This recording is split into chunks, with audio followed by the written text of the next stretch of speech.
माधवदास जी इतने बड़े भक्त थे कि पूरे जगन्नाथपुरी में वो जहां से निकलते थे सब लोग उनका गुणगान गाते थे, सब लोग उनको प्रणाम करते थे, बोले जय हो, श्री माधवदास जी को प्रणाम करते थे। माधवदास जी को ये चीज बड़ी दुखी लगती थी।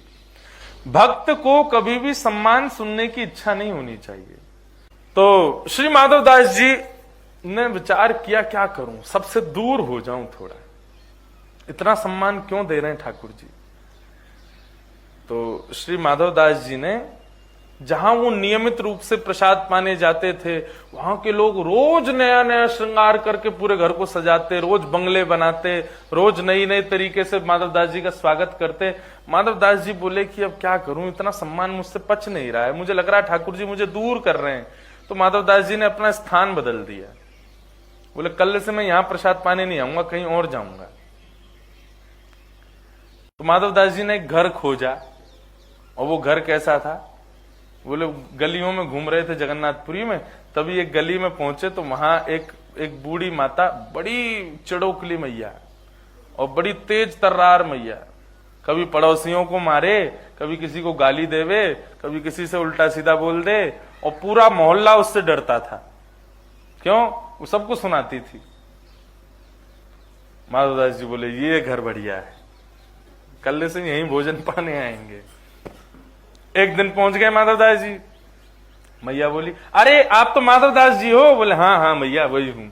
वो जगन्नाथपुरी में बड़े आपके चर्चे होते हैं, कैसे आए मेरे यहाँ? बोले मैया आपके यहाँ भोजन पाने आए। अब मैया तो मेरे यहाँ भोजन पाओगे? बोले हाँ, हमने तो पा लिया भोजन, तो क्या हो गया मैया, दोबारा बना दो।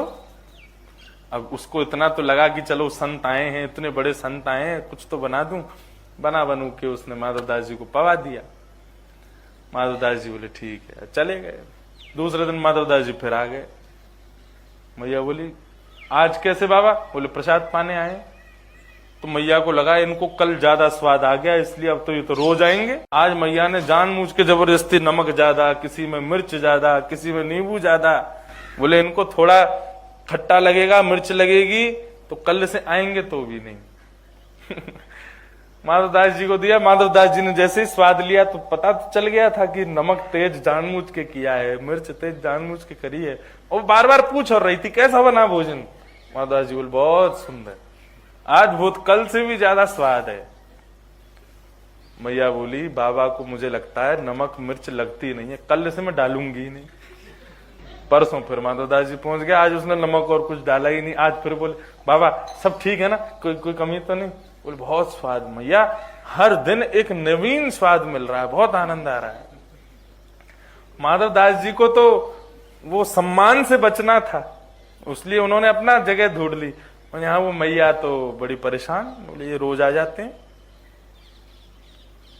आज वो इतनी चिढ़ के बैठी थी, बोले आज आंधया बाबा है, मैंने कहा कि या को काय को रोज आ जाए। जैसे ही माधवदास जी आए तो मैया से बोले मैया भिक्षा कराओ। बोले बाबा जरूरी थोड़ी है अन्न की भिक्षा रोज चले। बोले नहीं कुछ भी चलती है भिक्षा तो उस समय वो मैया पोंछा लगा रही थी तो चिड़ में आई, बोले ले तो फिर ये ले भिक्षा। वो पोंछा ही उठा के माधवदास जी पे फेंक दिया। माधवदास जी बोले कि भिक्षा तो स्वीकार है, चाहे किसी भी रूप में मिले। वो पोंछा लेकर के माधवदास जी हृदय से लगा के चले गए। अब माधवदास जी का नित्य भाव था कि जो भी पाते थे नेत्र बंद करके पहले श्री जगन्नाथ जी को पवाते थे। जो भी भिक्षा मिलती थी पहले जगन्नाथ जी को निवेदित करते थे, फिर स्वयं लेते थे। अब आज तो पोंछा मिला है, वो कैसे दें जगन्नाथ जी को? माधवदास जी ने मन में विचार किया, बोले आज तो पोंछा मिला है ठाकुर जी, ये कैसे दूं आपको? तुरंत गए माधवदास जी, तेज धूप में पोंछा सुखा दिया। जैसे ही वो सूखा तो उसको उसके सारे रोए जो थे उनको निकाल दिया, सारे धागों को निकाल के हाथ से उसकी बत्ती बनाई, घी में डाल करके जगन्नाथ जी की आरती कर दी।